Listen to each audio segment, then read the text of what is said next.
할렐루야. 2020년 12월 17일 새벽 예배를 우리 하나님께 올려드리도록 하겠습니다. 우리 함께 기도하겠습니다. 사랑의 하나님 감사합니다. 오늘도 새 아침을 주시고 첫 시간을 주님 앞에 예배로 올려드리게 하심에 감사합니다.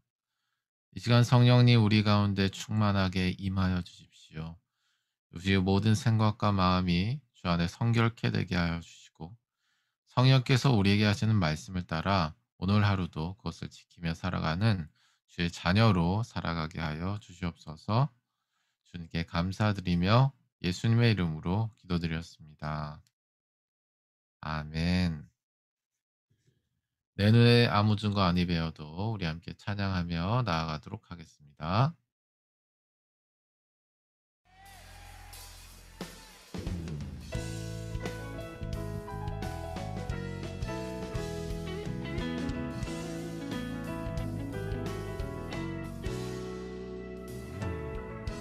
눈에 아무 증거 아니 되어도 믿음만을 가지고서는 걸으며 이 귀에 아무 소리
우리 예배를 위해서 김일권 선교사님 기도해 주시고 우리 말씀 듣는 시간 갖도록 하겠습니다.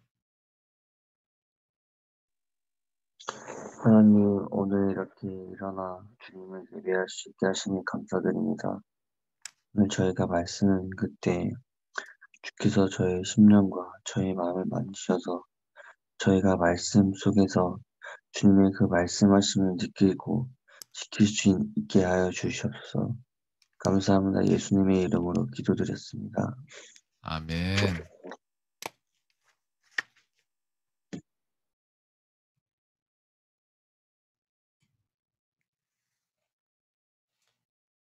함이라. 하나님의 말씀은 살아있고 활력이 있어 좌우에 날선 어떤 검보다도 예리하여 혼과 영과 및 관절과 골수를 찔러 쪼개기까지 하며 또 마음의 생각과 뜻을 판단하나니 지으신 것이 하나도 그 앞에 나타나지 않음이 없고 우리의 결산을 받으실 이의 눈앞에 만물이 벌거벗은 것 같이 드러나느니라. 그러므로 우리에게 큰 대제사장이 계시니 승천하시니 곧 하나님의 아들 예수시라. 우리가 믿는 도리를 굳게 잡을지어다. 우리에게 있는 대제사장은 우리의 연약함을 동정하지 못하시리가 아니요 모든 일에 우리와 똑같이 시험을 받으신 이로되 죄는 없으시니라. 그러므로 우리는 긍휼하심을 받고 때를 따라 돕는 은혜를 얻기 위하여 은혜의 보좌 앞에 담대히 나아갈 것이니라.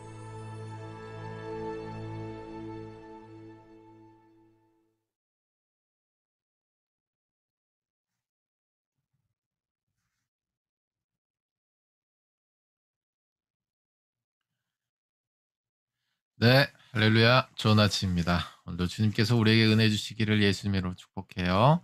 우리 아침 인사하도록 하죠. 좋은 아침입니다.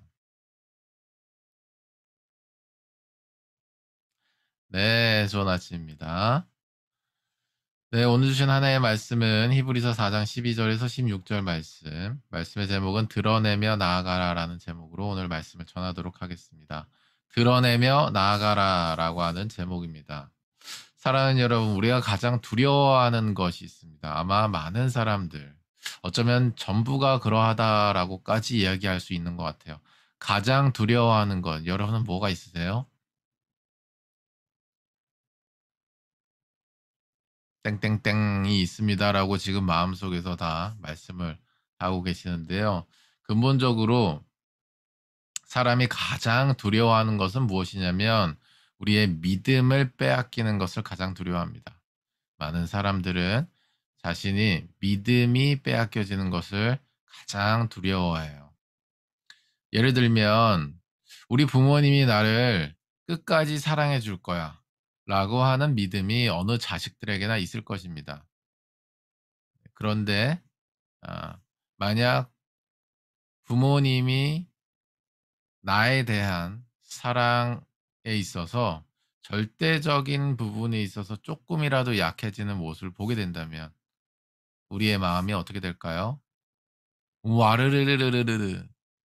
우리는 당시에 패기 넘치게 스크래치를 받았다 정도의 기스정도 스스로 인지하고 있을지 몰라도 시간이 갈수록 '아 그때 내가 참 많은 충격과 상처를 받았구나.'라고 하는 기억을 나중에서라도 발견할 수 있게 될 것입니다. 우리가 믿고 있는 어떠한 믿음이 뭔가 흔들리거나 완전히 무너져 버리게 되는 것, 완전히 그 믿음이 사라져 버리게 되는 것, 우리는 세상을 살아가면서 그러한 것을 가장 두려워한다라고 하는 거예요. 그런 면에서 이 믿음은 절대성의 속성을 가지고 있다. 우리가 이렇게 이야기할 수 있을 것 같아요. 믿음이라고 하는 것은 절대성이라고 하는 속성을 가지고 있다라고 하는 것입니다. 이 절대성이 무너지게 되면 우리는 신뢰를 잃었다, 믿음을 잃었다 이렇게 많이들 표현하곤 하죠. 부모님의 예를 들었지만 연인 사이에서도 그러합니다. 연인 사이에서도 우리가 맨 처음에 사귈 때 이러한 약속을 하는 경우가 있어요. 나는 거짓말하는 거를 정말 싫어하고 그 일이 닥쳤을 때 나는 정말 그 사람에 대한 신뢰를 잃어. 혹은 예전에 그런 경험이 있어. 그렇기 때문에 꼭 이거 하나만 약속해 줬으면 좋겠어. 나에게 절대 거짓말을 하지 말아줘. 이렇게 약속하는 커플들이 실제로 많아요, 각자의 어떤 상황에 따라서. 그런데 그것이 잘 지켜지다가 1 년, 2 년, 3 년 사귀는 날수가 더해 갈수록 어떤 커플은 그러한 절대적인 약속이 남몰래 어겨지고 있다가 어느 한순간에 그게 딱 걸려 버립니다. 그러면 그 순간 그것이 어떻게 그 상대에게 다가가게 될까요? 어겼다는 사실이. 엄청난 충격으로 다가서죠. 그리고 알고 보니 이미 수많은 거짓말을 나에게 했다라고 하는 것이 나중에 또 드러나게 된다면 그 충격은 2 배, 3배, 좋은 의미에서 이게 적용돼야 되는데 나쁜 의미에서 30 배, 60 배, 100 배의 충격과 상처가 아마 있게 될 겁니다. 헤어지게 될 가능성이 매우 높은 커플이 되게 되는 거죠. 그러면서 이렇게 헤어질 거예요. "우리 너에 대한 신뢰를 잃었어. 믿음이 깨진 것 같아."라고 말이죠. 그렇게 말하면 어쩌면 헤어질지도 모르겠어요.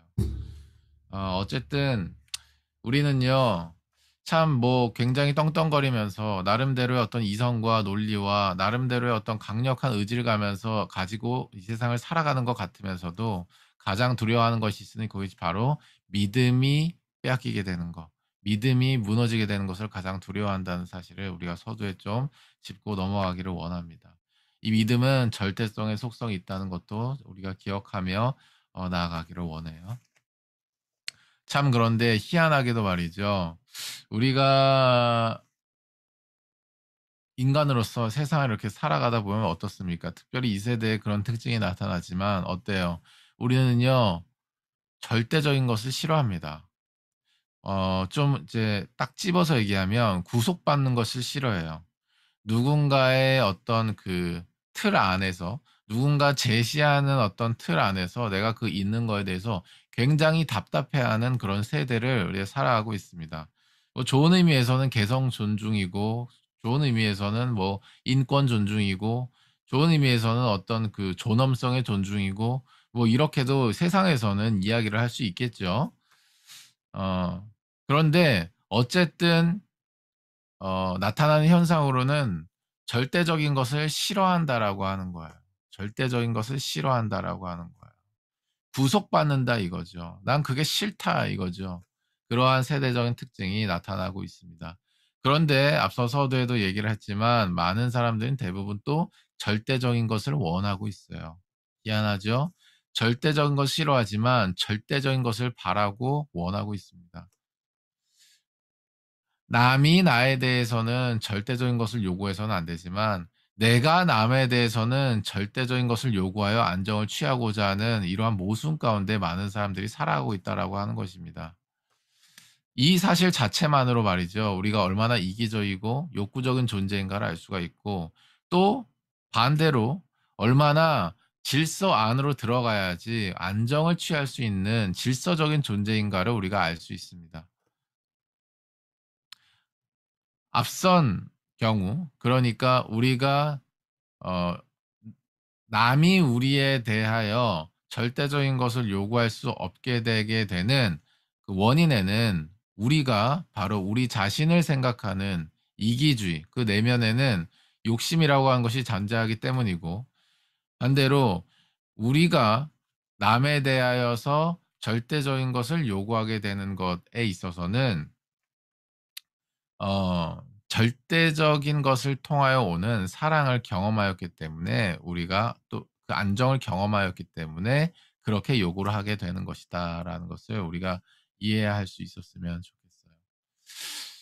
어 우리가 이렇게 절대적인 걸 싫어하면서 절대적인 것을 요구하는 그런 모순 가운데 살게 이제 되었죠. 그렇게 살아가고 있는데 이러한 사실을 통해서 우리가 한 가지 깨달을 수 있는 것은 바로 뭐냐면 우리가 절대적인 질서에 의해서 무언가가 진행되는 거에 대해서 익숙하다라고 하는 점입니다. 절대적인 질서에 의해서 우리가 진행하는 거에서 굉장히 익숙하다라고 하는 것을 우리가 모두 알고 있다라고 하는 거예요.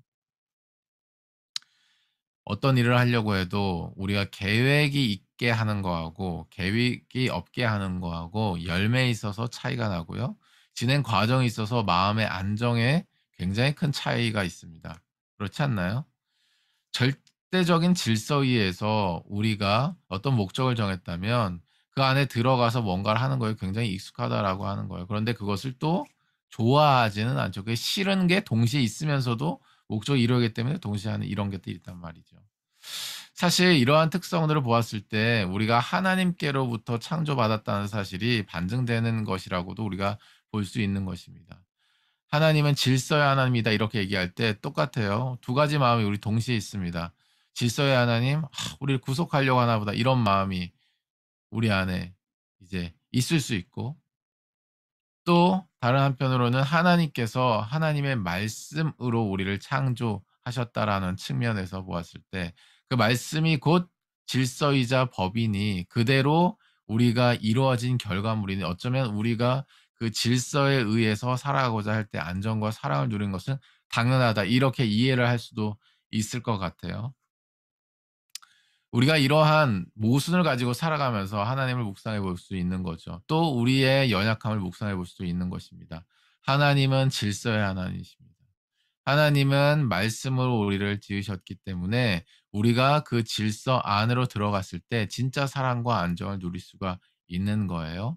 반대로 그 질서 안에 우리가 나 구속하지 마세요. 나왔을 때 잠깐 자유로운 것 같지만 사실은 진짜 사랑과 진짜 평안을 잃어버리는, 그 어느 누구에게 믿음을 주고자 하지만 그 믿음은 이내 와르르 무너져 버리고 나의 기대를 완전히 엎어버리는 일들만 계속해서 반복하면서 이 세상을 살아가게 될 거라고 하는 거죠. 사랑하는 여러분, 이 시간에 하나님의 완전한 질서 안에 여러분의 마음과 생각이 충분히 잠기시고 완전히 잠기는 은혜가 있으시기를 예수님의 이름으로 축복합니다. 아멘. 이 말씀을 오늘 이 설교를 들을 때에 성령께서 불현듯 떠오르게 하시는 어떤 감동이나 여러분이 이 예배 시간이 끝나고 기도하는 시간이나 언약의 삶하는 어떤 시간에도 말이죠. 하나님께서 우리에게 말씀하셨다는 그 사실 안으로 우리의 마음과 생각을 충분히 담그시고 성령으로 충만해질까지 기도함으로 그것이 여러분의 진정한 안정과 진정한 사랑으로 채워지고 누려지는 은혜가 있으시기를 예수님의 이름으로 축복해요. 아멘. 아멘. 사랑하는 여러분, 오늘 본문 말씀에서는 말이죠. 그걸 말씀하고 있습니다. 바로 뭐냐면 우리의 이러한 모순적인 부분에 있죠. 모순적인 이런 부분이 있기 때문에 우리가 가지고 있는 어떤 한계들이 있을 수 있다라고 하는 거예요. 그러한 한계들에 대하여 우리가 어떻게 대처해야 될지에 대해서 우리 말씀하고 있는 것입니다. 사랑하는 여러분, 우리가 이런 모순을 가졌음에도 불구하고 예수 그리스도를 믿는 믿음으로 말미암아 성령을 선물로 받았습니다. 아멘. 그래서 사도 바울의 고백처럼 우리 안에 두 가지 법이 늘 싸우는 거예요. 모순을 가지고 말이죠. 하나는 죄에 대하여, 하나는 의에 대하여 계속 투쟁하는 거예요. 서로가 서로에 대해서. 그런데 그럼에도 불구하고 하나님께서 그 사람들에게 지시하고 계시는 삶의 방향과 목적이 있습니다. 그것은 바로 뭐냐면 예수님처럼 살라라고 하는 거예요. 예수님이 부활승천하시기 전에 명령하신 그 어떤 명령도 다 그것을 내포하고 있는 거예요.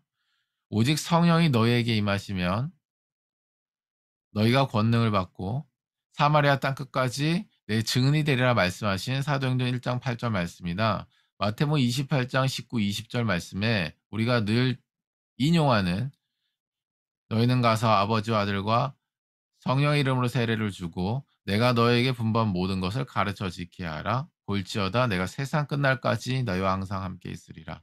아멘. 예수님께서 이렇게 지시하고자 하는 방향은 바로 뭐냐면 예수님이 하신 대로 뭐예요? 회개의 세례와 성령의 세례에 입각하여 매일매일 삶을 유지하면서 복음을 전하라고 하는 거예요. 하나님의 말씀을 지키는 데까지 네 삶을 섞어서 교회를 이루며 그렇게 복음을 전도자의 사명을 감당하라라고 하는 것입니다. 예수님처럼 말이죠. 자기 십자가를 지고 그 복음을 전하는 사명을 감당하라고 하는 거예요. 그런데 그 복음을 전하는 거 우리 지금까지는 좀 피상적이었고 단기적이고 역할적이었는지 모르겠어요. 그러니까 그 사람은 끝 안 났는데 내 상황에 맞춰서 항상 끝나고 내 한계에 맞춰서 항상 끝나버렸다라고 하는 게 우리의 삶에서 있었는지도 모르겠다는 얘기죠.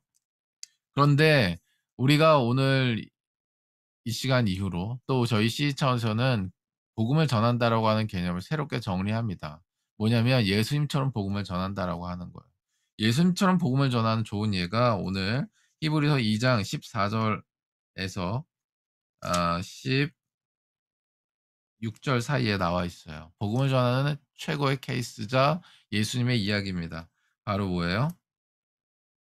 자녀들은 혈과 육에 속하였음에 그도 또한 같은 모양으로 혈과 육에 함께 지니심은 죽음을 통하여 죽음의 세력을 잡은 자 곧 마귀를 멸하시며 또 죽기를 무서워함으로 한평생 매여 종로를 타는 모든 자들을 놓아주려 하심이니 땡땡땡 오직 아브라함의 자손을 붙들어 주려 하심이라. 아멘. 아멘. 사랑하는 여러분, 무슨 말이에요? 예수님께서 우리를 구하시기 위하여 어떻게 행하셨냐? 그와 똑같은 모양이 되셨다라고 말씀하고 있는 것입니다. 사랑하는 여러분, 우리 주변에 나이 차이가 많이 나는 사람이 있을 수 있고 정말 우리는 경험해보지도 못한 듣도 보지도 못한 상처의 스올 골짜기에서 완전히 거기에 찌들어 가지고 절대 헤어날 수 없을 것만큼 같은 끊임없이 자책하고 우울하고 끊임없이 어 예수님을 바라보지 않는, 정말 어떻게 저렇게 예수님 바라보지 않을 수 있을까 하는 이런 사람들이 있어요, 없어요? 저는 있네요. 여러분은 어떠신지 모르겠어요. 음. 있어요. 있어요. 그런데 말이죠. 그런 사람들을 위해서도 예수님 오셨다 이거예요. 그럼 그런 사람들을 위해서 우리가 어떻게 해야 되냐? 복음을 전하는 게 그냥 자, 예수 믿으세요. 자, 사형리 전하고 그냥 땡 하고 오고 이런 차원이 아니라 바로 뭐예요? 우리가 선교사로 살아간다는 거. 아버지께서 예수님 보내신 것처럼 예수님이 우리를 보내시는 것을 진짜로 우리가 그것을 우리에게 주시는 말씀으로 받아들이는 삶을 산다는 건 뭐예요? 예수님처럼 복음을 전한다는 거예요. 그게 뭔데요? 예수님이 그럴 필요가 없는데 바로 뭐예요? 그럴 필요가 없는데 자녀들과 같이 혈과 육에 속하게 되셨다. 같은 모양으로 되셨다라고 하는 것입니다. 더 나아가서는 그들이 죽을 수밖에 없게 되어서 같이 죽게 됨으로 말미암아 뭐예요? 죽음으로써 그들이 죽음에서 건져냄을 당하게 하시겠다라고 하는 목적을 이루셨다라고 하는 거예요. 사랑하는 여러분, 상처에 완전 찌들어 있는 사람이 있습니까? 사랑하는 여러분, 우울에 완전히 찌들어 있는 사람이 있습니까? 그런 사람들 대화하면 어떻게 되는 줄 아세요? 같이 우울해져요. 사망을 얘기하고 있는 사람하고 같이 내가 아무 말도 안 하고 같이 있으면 어떻게 되는 줄 아세요? 같이 사망의 음산한 기운이 나를 같이 수월 골짜기로 끌고 들어가려고 한다고요. 그때 어떻게 해야 됩니까? 그때 어떻게 해야 돼요? 예수님 생각해야 되는 거예요. 예수님 깊이 묵상해야 되는 것입니다. 예수님이 이런 나를 위하여서 십자가를 지신 사건을 기억해야 하는 것입니다. 사랑하는 여러분, 그렇게 복음을 전하는 거예요. 그런 사람들에게 가서 우리가 한마디 하고 그냥 오는 것이 아니라 정말로 하나님께서 그렇게 우리에게 말씀하시고 우리가 순종함으로 그 선교 현장 가운데 있다라고 한다면 사랑하는 여러분, 우리가 그들 가운데 뭐예요? 같은 모양으로 있어야 하는 거예요. 같은 죽음의 환경 가운데 있을 수 있어야 되는 거예요. 대책 없이 있으면 같이 죽습니다. 우리에게 대책은 바로 무엇입니까? 예수님께는 하나님이 계셨던 것처럼 우리에겐 누가 있어요? 우리에겐 누가 있습니까? 예수 그리스도가 계신 줄로 믿으시기 바랍니다. 아멘. 그러니까 모든 선교 현장에서는 예수님을 깊이 묵상하면서 복음을 전해야 되는 거예요. 괜히 나 잘났다 해가지고 이런저런 논리와 여러 가지 성경 지식으로 가르치려 하다 큰 코 다칩니다. 씨알도 안 먹혀요. 능력도 안 나타납니다. 그 내가 지식을 아는 믿음으로서는 역사가 없어요.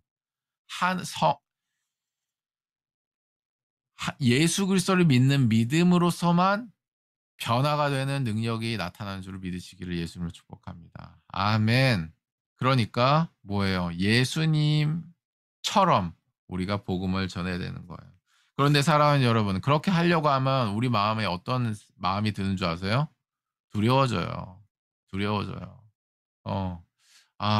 이 여러 가지 상황적으로 봤을 때 이거 좀 빡센데. 어.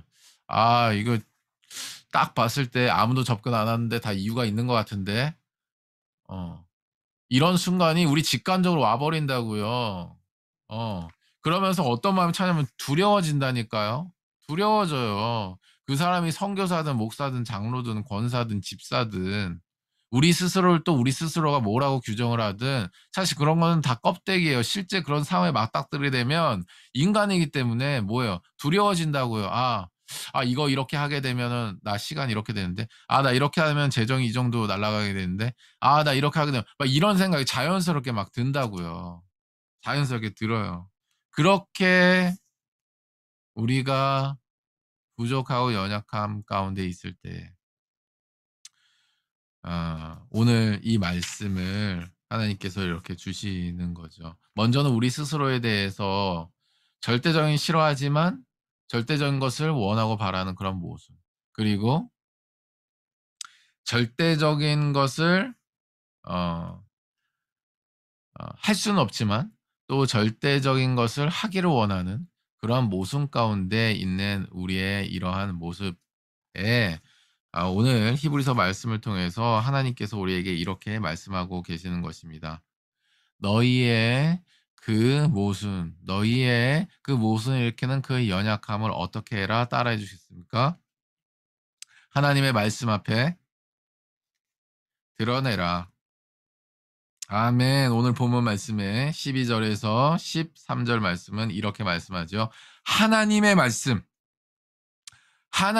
말씀은 살아있고 활력이 있어 좌우의 날선 어떤 검보다도 예리하여 혼과 영과 및 관절과 골수를 찔러 쪼개기까지 하며 또 마음의 생각과 뜻을 판단하나니 지으신 것이 하나도 그 앞에 나타나지 않음이 없고 우리의 결산을 받으신 이의 눈앞에 만물이 벌거벗은 것 같이 드러나느니라.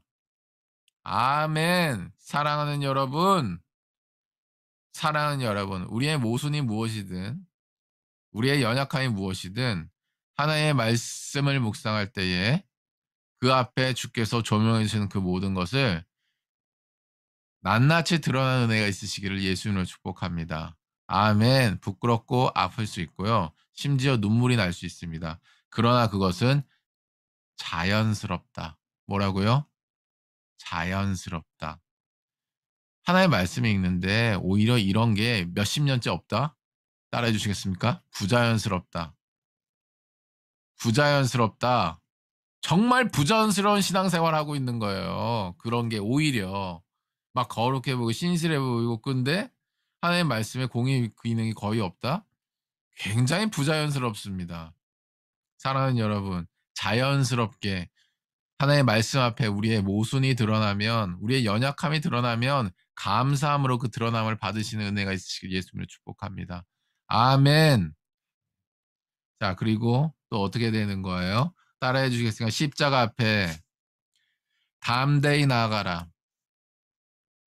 십자가 앞에 담대히 나아가라. 아멘. 사랑하는 여러분, 하나의 말씀이요. 우리를 벌거벗은 것처럼 모두 다 드러냅니다. 그럼 부끄러움 주려고 하시냐? 그게 아니다라고 하는 거예요. 뭐라고 말씀하세요? 예수님에 대해 말하죠. 히브리서 4장 15절 말씀이죠. 이하에 제가 읽어드리죠. 우리에게 있는 대제사장은 우리의 연약함을 동정하지 못하실 분이 아니시오. 모든 일이 우리와 똑같이 시험을 받으시니로되 죄는 없으시니라. 그러므로 우리는 긍휼하심을 받고 때를 따라 돕는 은혜를 얻기 위하여 은혜의 보좌 앞에 담대히 나아갈 것이니라. 아멘. 아멘. 우리에게 있는 대제사장이 뭐예요? 사랑하는 여러분. 대속죄 1년에 한 번 있을 때 어디에 들어갔던 분이에요?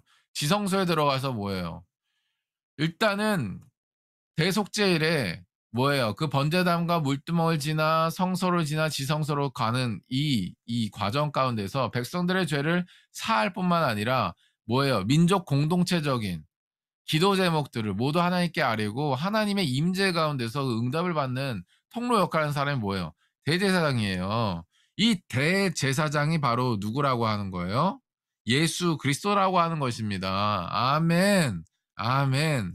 우리에게 있는 이 대제사장 예수 그리스도께서 우리의 연약함을 동정하시지 못할 이유 아니시다. 왜? 왜? 눈앞에 또렷한 증거가 있다. 왜? 그분이 인간의 육체로 오셔서 우리와 똑같이 뭐예요? 우리와 똑같은 영혼욕을 지니시고 똑같은 시험과 고난 받으시고 수치를 받으시고 인생의 비탄과 인생의 모든 고난을 다 당하셨다라고 하는 것입니다. 그분이 우리를 죽음에서 구하기 위하여서 똑같이 우리에게 임해 있는 죽음으로 들어가셔서 우리를 구하셨다라고 하는 거예요. 아멘. 그런데 그분이 어떻게 우리의 연약함을 모르시겠냐고 하는 거예요. 아멘. 사랑하는 여러분, 예수님은요, 우리의 연약함을 아십니다. 다른 사람은 몰라도요, 예수님은 아세요. 왜? 예수님은 우리를 죽음에서 생명으로 옮기기 위하여서 죽음으로 띄어두신 분이시기 때문이에요. 어떤 몸으로? 인간의 몸으로. 아멘. 사랑하는 여러분, 그 예수님을 믿는 우리예요. 믿는 우리에게 대제사장이 예수님이시라고요. 그 예수님 우리와 같은 시간을 보내셨던 분이십니다. 그분으로 말미암아 우리가 뭐예요? 하나님께 담대하게 나아갈 수 있는 거예요. 그분이 뭘 행하셨는데요? 은혜의 보좌를 베푸셨죠. 은혜의 보좌가 바로 뭔데요? 십자가 구속의 은혜의 보좌인 줄 믿으시기를 예수님으로 축복합니다. 아멘. 값없이 생수의 물을 우리에게 마시게 한 사건이 바로 뭐예요? 십자가 구속의 사건이에요. 아멘. 십자가에서 은혜의 강물이 쏟아지고 있다고요. 아멘. 우리가 그 십자가 앞에 나간다는 게 예수님 앞에 나간다는 거고 그게 은혜의 보좌 앞에 나간다라고 하는 것입니다. 아멘. 그 은혜의 보좌 앞에 십자가 앞에 나가면 뭐예요? 예수님께서 오히려 환영하신다라고 하는 거예요. 왜? 내가 지금 네가 얘기하고 있는 그 연약함에서 너를 건져내고 궁극적으로는 지금 네가 그 연약함이 왜 발생되면 사망의 저주를 입었기 때문인데 생명으로 옮기기 위해서 내가 십자가를 졌는데 네가 지금 왔잖아. 그러니까 내가 너무나 좋다 이거예요. 내가 너무나 기쁘다 이거예요. 내가 너무나 환영한다 이겁니다. 그러니까 우리가 어떻게 되는 거예요? 담대하게 나아갈 수 있게 되는 것입니다. 아멘. 사랑하는 여러분, 말씀을 정리하도록 하죠. 세상 사람들도요, 절대적인 걸 싫어하지만 절대적인 걸 바라는 모순 가운데 살고 있어요. 왜 그런지 본인도 본인을 모르는 채로 그냥 살아가고 있다고요. 이것을 자기의 어떤 인생 철학 내지는 나름대로의 어떤 도덕경처럼 각자만의 어떠한 원칙을 가지고 살아가고 있는 것처럼 보이고 포장이 잘 되어 있는 것처럼 보이지만 스스로도 사실 답이 없습니다. 이 모순에 대해서 설명할 수 있는 사람은 없어요.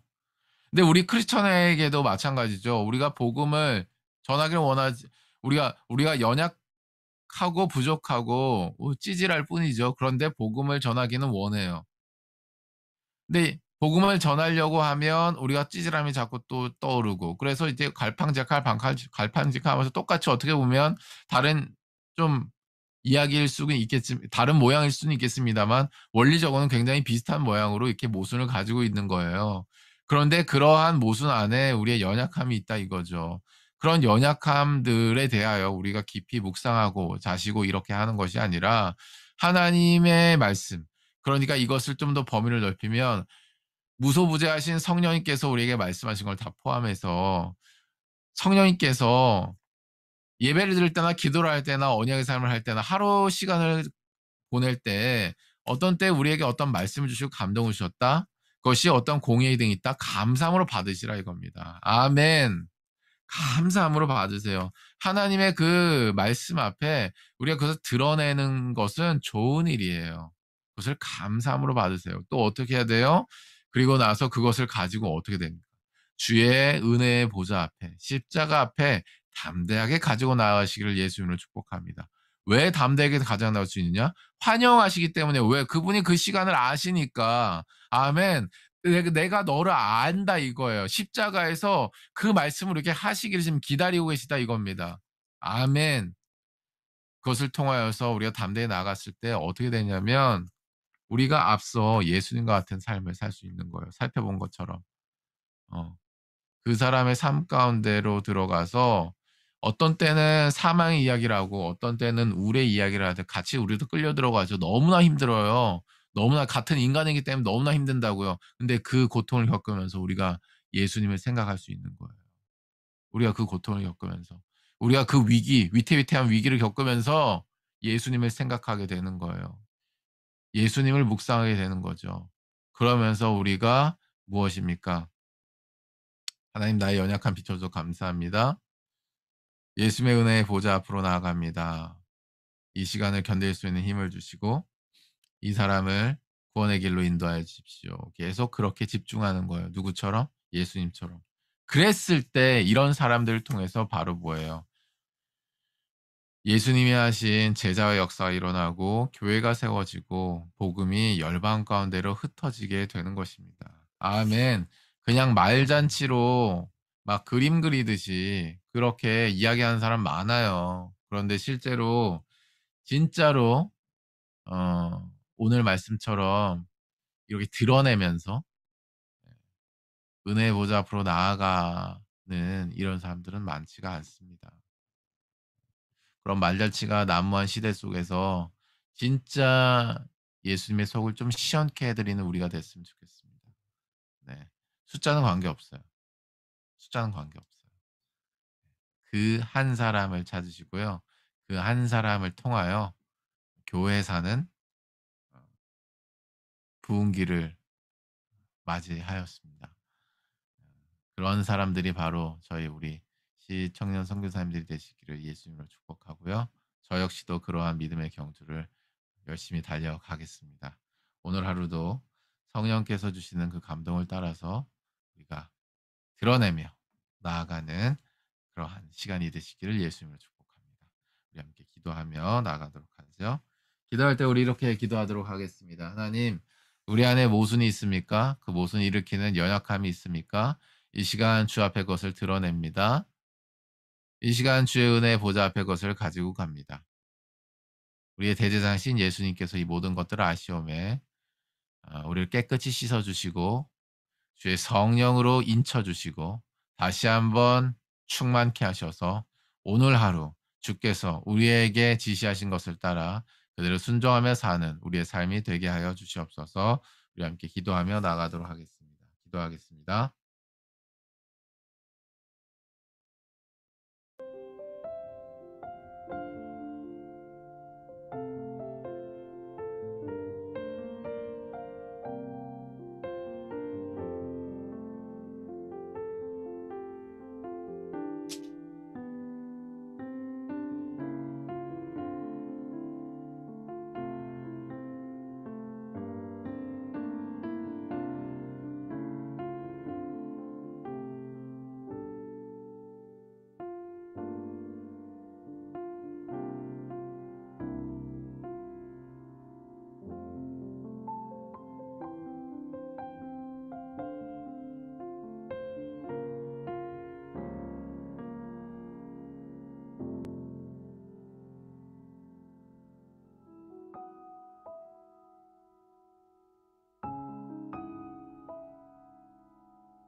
네, 우리 박민혜 선교사님 기도해 주시고 우리 개인 기도의 시간으로 나아가도록 하죠.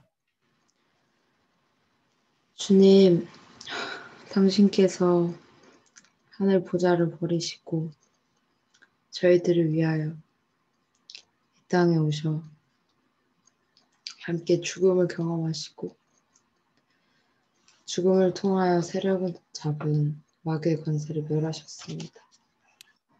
아버지, 저희 삶에서 저희의 부족함, 연약함, 저희가 해도 되지 않은 모든 것들, 저희의 죄를 주 앞에 낱낱이 드러내기 원합니다. 저희가 아는 것들, 모르는 것들 성령께서 비추심으로 말미암아 은혜의 보좌 앞으로 주의 십자가 앞으로 가져가기 원합니다. 아멘. 그리하여 주께서 베푸시는 은혜를 저희가 경험하기 원합니다. 아멘. 저희가 이미 주께 나아가기를 원하셨던 그 주님의 마음을 저희가 알기 원합니다. 지금 저희 오늘 하루 살아갈 때에 주 앞에 그렇게 살아갈 수 있게 해주세요.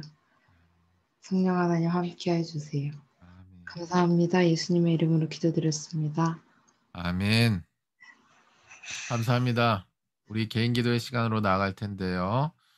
기도 제목 있으신가요? 나눠주시면 함께 기도하겠습니다.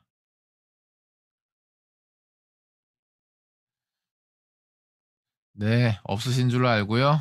우리 성령께서 주시는 마음으로 충만해질 때까지 우리 기도하시기를 권면드려요. 우리 기도의 시간으로 나아가겠습니다. 오늘 하루도 힘내시고요. 여러분 한 분 한 분을 위해 기도하겠습니다.